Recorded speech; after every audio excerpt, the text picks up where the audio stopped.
My influencer sister destroyed my priceless vintage dress and conned the legendary designer into sending her a replacement for a high-profile gala. She's flaunting it all over social media, completely clueless that I worked with the designer to have a tiny GPS tracker sewn into the hem, and I just sent the coordinates of her affair with the gala's host to every gossip columnist in the city. This is where the story truly begins, and you won't want to miss what happens. Make sure you're subscribed to see it through to the end. We're always curious. Where in the world are you all watching from today? Let us know in the comments. The silence of the archive was my sanctuary. It was a hallowed quiet, smelling of acid-free tissue paper, cedar, and the faint, ghostly perfume of decades past. As a fashion archivist, I lived my life surrounded by history, by the tangible ghosts of women who had danced, loved, and grieved in the very garments I now protected. My fingers, nimble and sure, had just finished securing the final stitch on a 1920s flapper dress, its beating as fragile as a butterfly's wing. I was tired, a deep-in-the-bones exhaustion that came after a month-long restoration project under a tight deadline.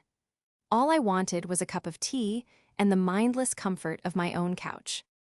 I slid my phone out of my pocket, my thumb scrolling idly through the garish, noisy world of social media that felt so alien after a day spent in the hushed reverence of the past. And that's when I saw it. My heart didn't just drop, it plummeted, a stone thrown into a bottomless well. It was a post from my older sister, Serafina. The photo was a selfie, of course, artfully framed to capture her pouting lips and the dramatic slash of a wine glass's contents across a field of shimmering, sea-foam green silk. My dress. My vintage Monique Dubois gown. It wasn't just a dress. It was the dress. A one-of-a-kind piece from Dubois' 1968 Sirens of the Aegean collection, a garment so rare that even the designer's own house didn't have one in their archives. It had been a personal gift from Monique herself, a thank you after I'd spent 6 months painstakingly restoring her personal collection of design sketches, saving them from the slow decay of time. The dress was more than silk and thread. It was a symbol of my career, of my passion, of the respect I had earned in a world that my sister treated like a disposable backdrop for her life. And now it was desecrated. A huge, jagged stain of red wine bled across the delicate bodice, a violent splash of crimson against the tranquil green. But it was the caption that truly twisted the knife. Oops, winking face with tongue time for an upgrade anyway. Winking face clumsy new beginnings dress drama. The casual cruelty of it stole my breath. The winking emoji, the hashtagged triviality. She hadn't just ruined a priceless artifact, she was gloating about it to her 2 million followers. She was framing the destruction of my most cherished possession as a stepping stone for herself, another chapter in the endless, vapid narrative of Serafina. My fingers trembled as I typed. I deleted a dozen furious, incoherent responses. What could I even say? How could I explain the depth of this sacrilege in a medium that celebrated superficiality? In the end, I settled on the only thing that felt true, a digital symbol of a genuine heartbreak. I posted a single comment, a broken heart emoji. Broken heart. Then I turned off my phone, the vibrant screen going dark, but the image of the ruined dress was burned onto the back of my eyelids. In the profound silence of the archive, surrounded by beauty and history, I finally understood. She hadn't just stained a dress, she had defaced a memory, and in doing so, revealed the ugly, threadbare truth of our sisterhood. The broken heart emoji was a quiet bomb, but its fallout was immediate. My phone, which I'd reluctantly turned back on, began to buzz with a soft, insistent rhythm. Texts from friends, mostly fellow curators and designers who understood the magnitude of what Serafina had done. Is that the Dubois? I'm going to be sick. Amelia, call me. I'm so sorry. Your sister is a monster. I appreciated their sympathy, but it was a distant comfort, like hearing condolences from behind a thick wall of glass. The only person I wanted to hear from, the only person whose remorse could have possibly stitched up this wound, was the last to call. When Serafina's name finally flashed on my screen, I took a deep, steadying breath, and answered. "Amy, what is with the drama?" she began, her voice not soft with apology but sharp with annoyance. "My phone is blowing up. You made me look like a villain." I was speechless for a moment, the sheer audacity of her accusations sucking the air from my lungs. You destroyed it, Sierra. It was irreplaceable." "Oh, don't be so dramatic," she chirped, the sound like grinding glass in my ear. "It was an accident. I tripped. It's just a dress. You have a whole closet full of old things." Old things? She made my life's work, my passion, sound like a collection of dusty junk. "It wasn't just an old thing," I said, my voice dangerously quiet. "It was a gift from Monique Dubois. It was a piece of fashion history. And you borrowed it from my closet without asking while I was out of town." "I was going to ask," she insisted, her tone defensive. "But you were so busy with that dusty old project, and I had this last-minute invitation. It was a networking opportunity, Amelia. You know how important my brand is. I did it for us." The royal we, the us. She had been using that since we were children, a verbal cloak to hide her selfishness. She did it for us when she spent the money our grandmother left for our college funds on a trip to Ibiza. She did it for us when she convinced me to co-sign a lease on a luxury apartment she couldn't afford, leaving me to deal with the fallout when she inevitably broke it. "You didn't do this for us," I said, the cold reality crystallizing in my chest. "You did it for you, and you weren't sorry until my comment made you look bad." "Well, the broken heart was a bit much, don't you think?" she huffed. "So passive-aggressive, now I have to do damage control." And that was it. Not an ounce of guilt for the act itself, only for the stain on her meticulously curated public image. The sister I knew, the one who once braided my hair and read me stories, was gone. In her place was this stranger, this hollow influencer who saw the world and me as props for her content. A deep, glacial anger began to form over my heartbreak, chilling it, hardening it into something else. Something solid, something sharp. As she prattled on about the negative engagement on her post and how she'd have to craft the perfect non-apology apology, a quiet thought surfaced in my mind, clear and precise. She was so consumed by the surface, by the likes and the comments and the fleeting opinions of strangers. She and her world, they saw me as the quiet younger sister, the boring archivist, the mousy one who lived in the shadows of her dazzling light. But they had forgotten one crucial thing. They had forgotten who I was, what I knew, and just how meticulous I could be when it came to restorations. And my sisterhood, I realized, was in desperate need of one. The foundation of my relationship with Serafina was built on my sacrifices. I was the sensible bedrock.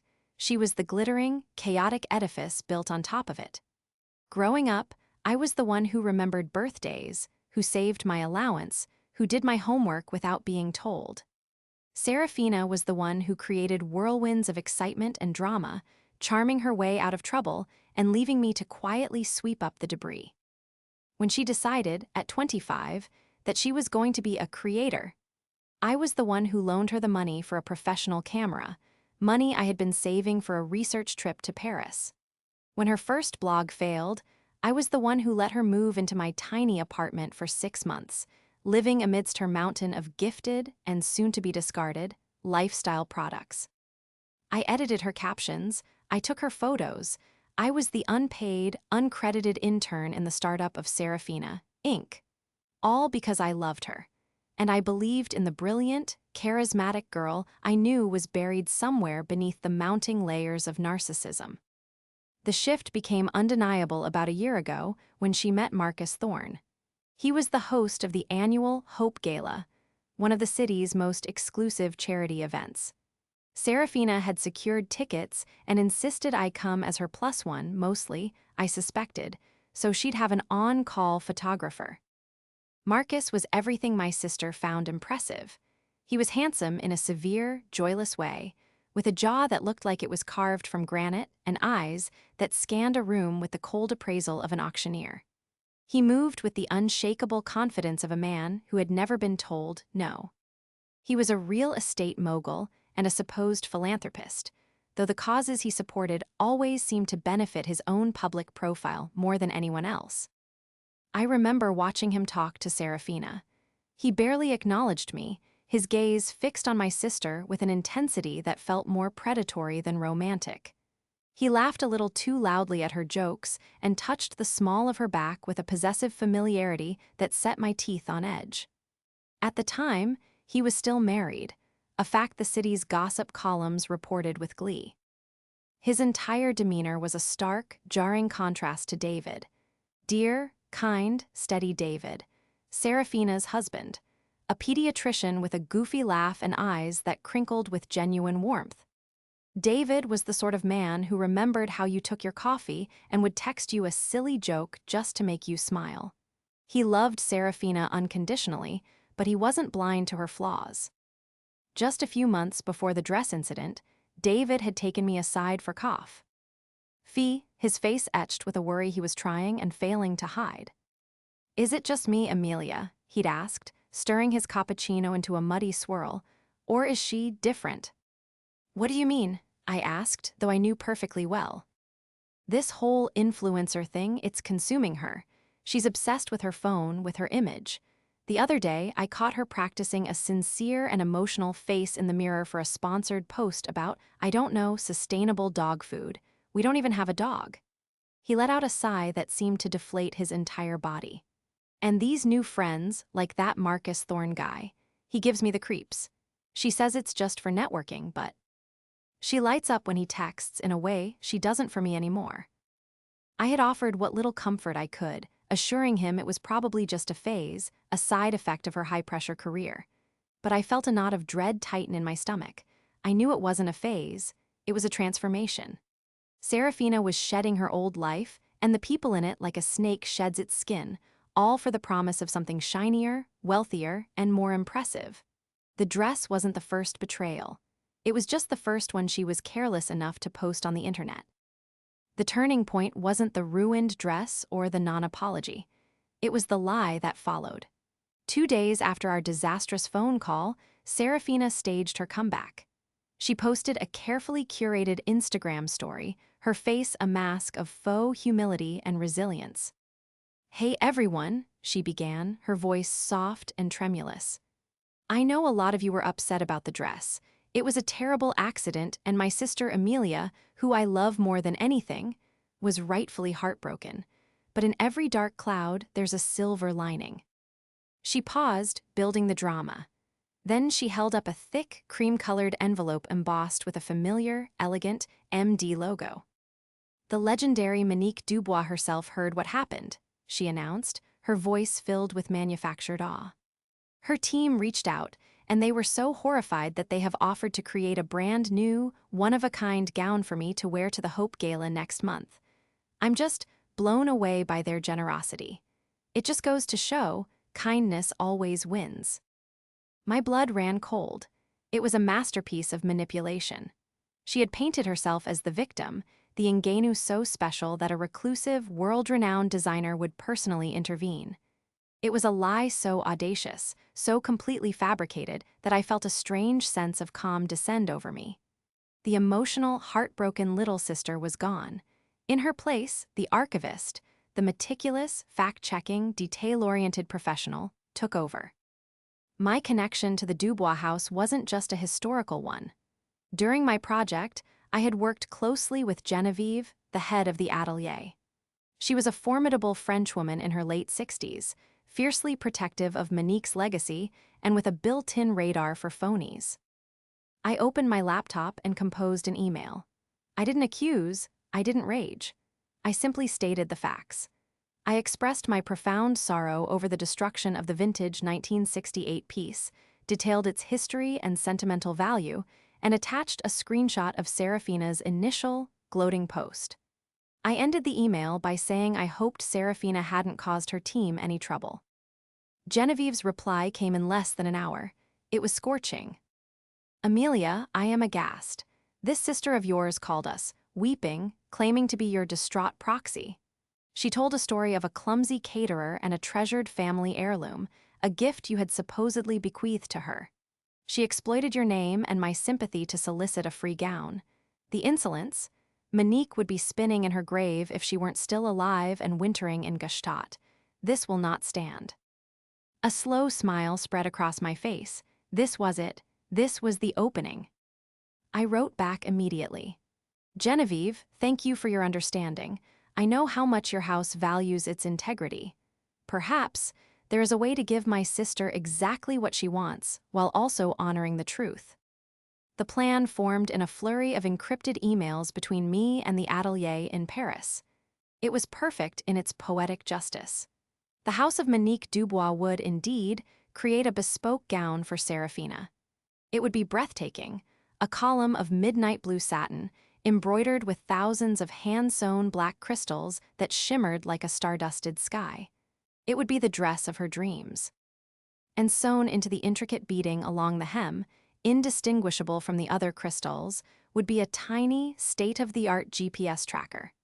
It was a custom piece of technology, no bigger than a grain of rice, waterproof, with a battery life of over a month. Genevieve, who had apparently dealt with industrial espionage before, procured it with terrifying efficiency. While the artisans in Paris began their delicate, duplicitous work, I started my own. I had long suspected Serafina's networking with Marcus Thorne was more than just professional. Now, I needed proof. I channeled the skills I used to trace the provenance of a garment, applying them to the hidden life of my sister. I cross-referenced social media tags, dug through public charity filings, and even called a few PR contacts under the guise of researching a piece on modern philanthropy. A timeline began to emerge, a business lunch that happened to be at a secluded restaurant near Marcus's penthouse, a charity committee meeting that took place on his private jet. The pieces were all there. The dress, I knew, would provide the final, irrefutable link. The dress arrived at Serafina's apartment in a box so large it could have been a coffin. She, of course, turned its arrival into an entire day's worth of content. There was the unboxing video, filled with shrieks of feigned surprise and delight. There was the close-up shot of the Dubois label, the camera lingering on the hand-stitched letters. She modeled it for her followers, twirling in her living room, the thousands of black crystals catching the light, completely oblivious to the one tiny bead that was broadcasting its location to a secure server I monitored from my laptop. It's a dream come true, she breathed into her phone's camera, a testament to the power of positivity. I decided it was time for a confrontation. Not a grand, dramatic showdown, but something small, sharp, and precise, a surgeon's cut. I asked her to meet for coffee at a neutral cafe, somewhere public but quiet. She arrived 10 minutes late, air-kissing me while simultaneously scanning the room for anyone who might recognize her. "Amy, darling," she said, sliding into the booth. "To what do I owe the pleasure? Come to see the dress." "I've seen the videos," I said, my voice even. I waited for the barista to drop off our coffees before I spoke again. "I came to ask you a question, Sierra." "Ooh, so serious," she teased, taking a delicate sip of her oat milk latte. "Why did you lie to Monique Dubois' team?" I asked, looking her directly in the eye. "I spoke to Genevieve. She's the head of the atelier. She told me about your phone call, the tears, the story about the clumsy caterer. Why?" The curated smile on Serafina's face didn't just vanish. It shattered. For a split second, I saw a flicker of pure panic in her eyes, the raw fear of a con artist who has just been found out. But it was gone as quickly as it came, replaced by a mask of indignant rage. "You what?" she hissed, her voice dropping to a venomous whisper. "You went behind my back and called them? What is wrong with you?" "What's wrong with me?" I asked, incredulous. "You used my name, my reputation, to manipulate them into giving you a 5-figure gown after you destroyed a priceless piece of my property." "I can't believe you," she seethed, leaning across the table. Her polished nails tapped an aggressive rhythm on the wood. "You are so pathologically jealous. You have been my entire life. You can't stand to see me have something beautiful, something that's just for me. You always have to ruin it." It was a masterclass in gaslighting. In her narrative, she was the victim, and I was the bitter, jealous shrew. "This has nothing to do with jealousy, Sierra. This is about you lying and stealing." I didn't steal anything, she shot back, her voice rising. A few people at nearby tables glanced over. The dress was an accident and the new one was a gift. A gift you are trying to sabotage. If you say one more word about this to anyone, I swear I will tell the world what a miserable, petty person you are. I have 2 million followers, Amelia. You have a dusty room full of old clothes. Who do you think they'll believe? She stood up abruptly, her chair scraping harshly against the floor. Don't contact me again. You are no longer invited to the Hope Gala, by the way. I'll be taking David. She stormed out of the cafe, leaving me sitting there in the wake of her fury. Her threat, meant to silence me, had the opposite effect. It was poorly executed, fueled by panic, and it confirmed everything. She was cornered, and cornered animals, I knew, were the most predictable. The week leading up to the Hope Gala was a blur of frantic activity on Serafina's social media. She was in full-blown influencer mode, posting a relentless stream of content about her preparations. There were Get Ready With Me videos showcasing the luxury skincare she was using, sponsored posts with the jeweler who loaned her a diamond necklace, and endless, gushing captions about how honored she was to be attending the gala to support its visionary host, the brilliant Marcus Thorne. She was building a narrative of glamour and prestige, brick by brick, completely unaware that I was preparing to bulldoze the entire structure. From the quiet of my apartment, I monitored the tracker. I had set up a secure portal on my laptop, a simple gray map of the city with a single, pulsing blue dot, Serafina. I watched her move from her apartment to a high-end salon, then to a spa for a facial, then to a final fitting with a tailor. It was a map of her vanity. Then, 2 days before the gala, the blue dot did something different. It moved from her apartment to a location downtown, a sleek glass tower in the financial district. It stopped and remained there for over 3 hours. My heart hammered in my chest as I zoomed in on the address. It wasn't an office building. It was the Elysian, a luxury hotel known for its discretion and its high-profile clientele.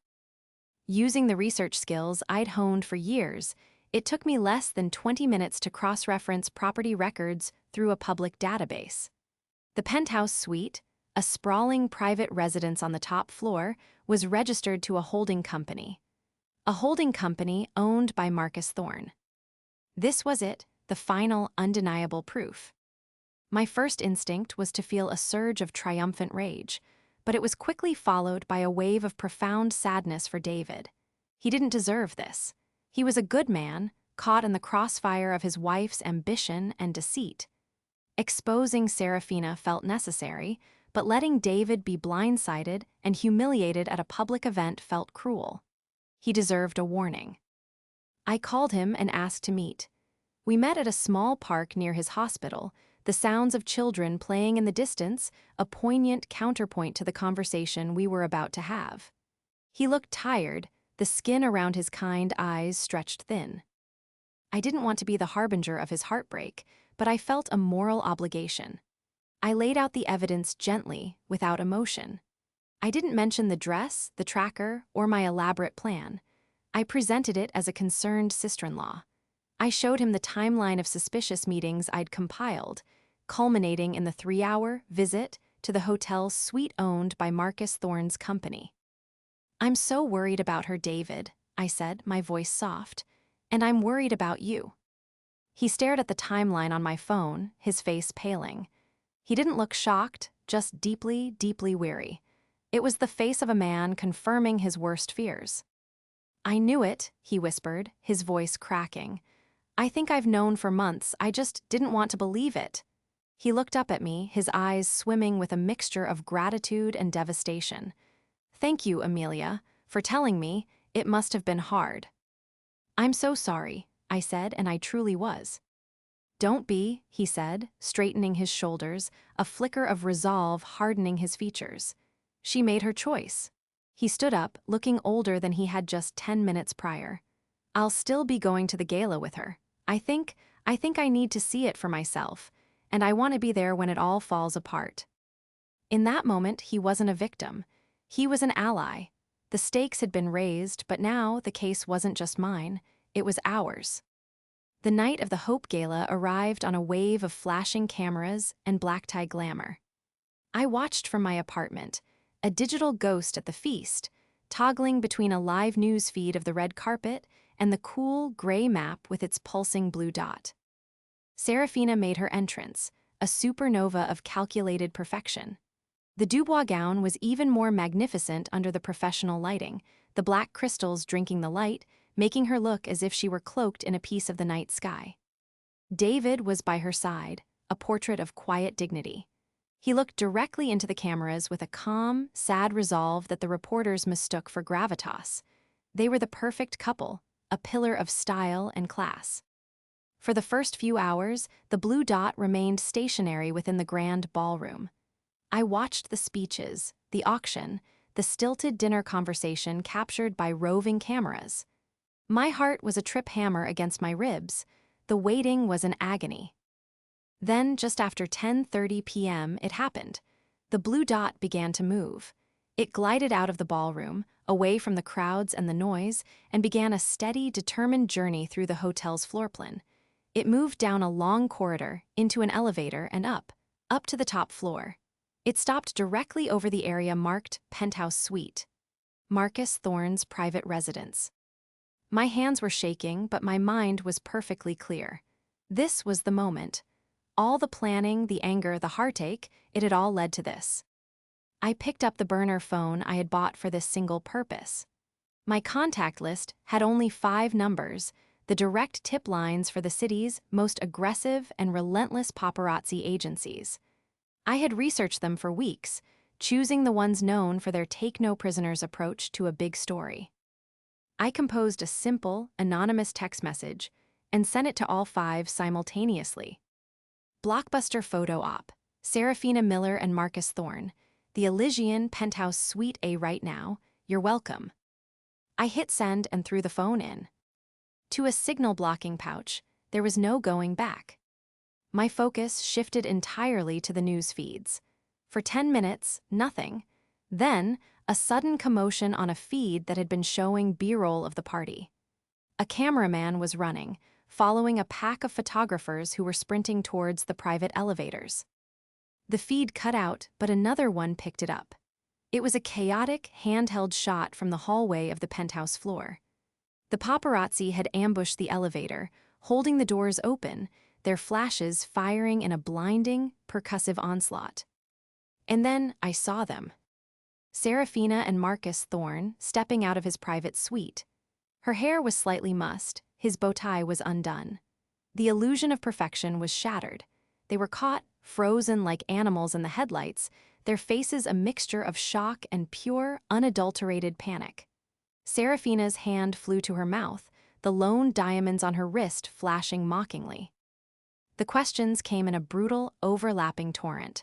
Serafina, what were you doing in his suite? Marcus, isn't your wife at home? Is this why you gave her the dress? Serafina stumbled back, her face crumpling. The magnificent Dubois gown, the symbol of her triumph, was now the uniform of her humiliation. It was a trap of her own making, and it had finally snapped shut. From my quiet living room, I watched the digital inferno I had started. News alerts began to pop up on my laptop, one after another, each with a grainy photo of my sister's horrified face. The plan hadn't just worked. It had been devastatingly, precisely, and justly perfect. I took a slow sip of my tea and felt the knot of anger in my chest finally, blessedly, begin to unwind. The fallout was immediate and catastrophic. By morning, the story wasn't just a gossip column item, it was a full-blown media firestorm. The Hope Gala affair, they called it. The photos of Serafina and Marcus, caught in the paparazzi's flashbulb ambush, were everywhere. They were the faces of a scandal that had everything the public craved: wealth, beauty, and a spectacular downfall. Marcus Thorne's carefully constructed empire of respectability crumbled overnight. The board of his foundation demanded his resignation. His wife, a woman from a notoriously powerful old money family, filed for divorce by noon, her lawyers issuing a statement so cold and sharp it could have cut glass. The sponsors of the Hope Gala pulled their funding, and his name became synonymous with disgrace. For Serafina, the consequences were just as brutal. Her career as a lifestyle influencer evaporated. The brands that had once clamored for her endorsement dropped her in a series of curt, public statements. Her social media, once a curated shrine to her perfect life, became a digital pillory. The comment sections were a toxic wasteland of mockery and condemnation. The bespoke Monique Dubois gown, once her greatest prize, was now a cursed object, the tracker dress of tabloid legend. David filed for divorce quietly and with immense dignity. He was portrayed in the press as the wronged party, the good-hearted doctor betrayed by his social climbing wife. He never spoke a word against her publicly, a final act of grace she didn't deserve. He and I remained close, bound by the strange, sad circumstance of it all. I never spoke to Serafina again. She tried to call, sending a barrage of furious, then pleading, then pathetic texts. I read none of them. I simply blocked her number and went on with my life. There was no tearful reconciliation, no dramatic confrontation where I revealed my hand. The bond of our sisterhood had been rotted through long before I set my plan in motion. I had simply swept away the hollowed-out shell. I felt no joy in her ruin, only a quiet, somber sense of justice. It was the closing of a painful chapter, a restoration of balance. Months later, I was back in the archive, the silence my steadfast companion. I was working on a new piece, a delicate 1950s Dior gown, its fabric as soft as a whisper. As my fingers worked to repair a small tear in the silk lining, a gift arrived from Paris. It was a small, elegant box from Genevieve. Inside, nestled on a bed of velvet, was a single, perfect seafoam green button from the original 1968 Dubois collection, salvaged from a fabric swatch in their archives. There was a note, written in Genevieve's elegant script. For your own collection, a reminder that true beauty endures, and that some things are worth protecting. I smiled, a genuine, peaceful smile. She was right. Justice, like fashion, was all in the details, and I had finally restored my own peace.